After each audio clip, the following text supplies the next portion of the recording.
ଧନୁ ରାଶିର ବ୍ୟକ୍ତିବିଶେଷଙ୍କ ପାଇଁକା ସୂର୍ଯ୍ୟଦେବଙ୍କ କୃପା ବନିବାକୁ ଯାଉଛି, ଯାହା ଆଗାମୀ 50 ବର୍ଷ ପରେ ପଡ଼ିବାକୁ ଯାଉଛି। ଏ ରାଶିରେ ଏକ ମହା ସଂଯୋଗ ଯାହା ବନିବାକୁ ଯାଉଛି, ଯାହା ଆପଣଙ୍କ ରାଶି ଆପଣଙ୍କ ଭାଗ୍ୟ ବଦଳାଇ ଦେଇପାରେ। ଆପଣ ଚାହୁଁଥିବା କାମକୁ ମଧ୍ୟ ପୂରା କରିଦେଇପାରେ। ଯାହା ଚାହିଁବେ ତାହା ଆପଣ ପୂରଣ କରିପାରିବେ। ଘର, ଜମି, ବାଡ଼ି, ଚାକିରି, ବିବାହ ସଂଯୋଗରେ ଆପଣଙ୍କର ପୁରା ଉନ୍ନତି ତ ଉନ୍ନତି ହେବାକୁ ଯାଉଛି। ଭାଇ ଭାଇର ସମ୍ପର୍କ ଉଜ୍ଜଳମୟ ହେବାକୁ ଯାଉଛି। ସମ୍ପୂର୍ଣ୍ଣ ଭିଡ଼ିଓ ଜାଣିବା ଆଗରୁ ଆମ ଚ୍ୟାନେଲକୁ ସବସ୍କ୍ରାଇବ୍ କରି ଭିଡ଼ିଓଟିକୁ ଲାଇକ୍ କରିଦିଅନ୍ତୁ।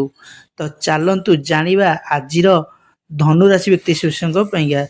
ତ ଧନୁରାଶିର ବ୍ୟକ୍ତିବିଶେଷଙ୍କ ପାଇଁକା ସୂର୍ଯ୍ୟଦେବଙ୍କ କୃପା ବନିବାକୁ ଯାଉଛି, ଯାହା ଆଗାମୀ 10 ବର୍ଷ ପର୍ଯ୍ୟନ୍ତ ଏହି ରାଶିରେ ଉଜ୍ଜଳମୟ ଦେଖାଯାଉଛି। ଯାହା ଚାକିରି କ୍ଷେତ୍ରରେ ଯେଉଁମାନଙ୍କ ଚାକିରି ଗଭର୍ଣ୍ଣମେଣ୍ଟ ଚାକିରି ହେଉ କି ବ୍ୟବସାୟୀ ହେଉ କି ଯାହା ବି ହେଉ, ତାହା ଉନ୍ନତି ହେବାକୁ ଯାଉଛି। ଲାଭବାନ ହେବାକୁ ଯାଉଛନ୍ତି। ଯଦି ବ୍ୟବସାୟ କରୁଛନ୍ତି ଲାଭବାନ ହେବାକୁ ଯାଉଛନ୍ତି। ଯଦି ଆପଣ ଚାକିରି ପାଇଁକା ଟ୍ରାଏ କରୁଛନ୍ତି, କେଉଁଠି ଇଣ୍ଟରଭ୍ୟୁ ଦେଉଛନ୍ତି, ତାହା ବି ମଧ୍ୟ ଆପଣଙ୍କ ସଂଯୋଗ ଦେଖାଉଛି। ଯାହା ଚାକିରିର ବନିବାର ସଂଯୋଗ ଦେଖାଉଛି।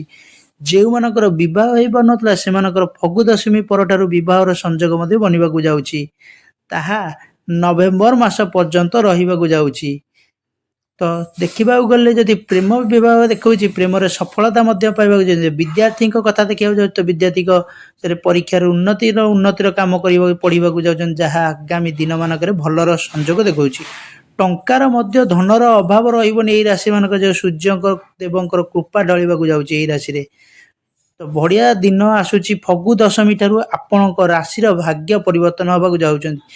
ମାଟିଟେ ଛୁଇଁଲେ ମଧ୍ୟ ସୁନା ହେବାକୁ ଯାଉଛି। ଯାହା ସମ୍ପୂର୍ଣ୍ଣ ଭାବେ ସୂର୍ଯ୍ୟଦେବଙ୍କ କୃପା ଏହି ରାଶିରେ ରହିବାକୁ ଯାଉଛି। ସମ୍ପୂର୍ଣ୍ଣ କଥା କହିବାକୁ ଗଲେ ଏହି ରାଶିର ବ୍ୟକ୍ତିବିଶେଷ ପାଇଁକା ଆଗାମୀ ଦିନ 5 ବର୍ଷ ପୁରା ଭଲରେ କଟିବା ଅଛି।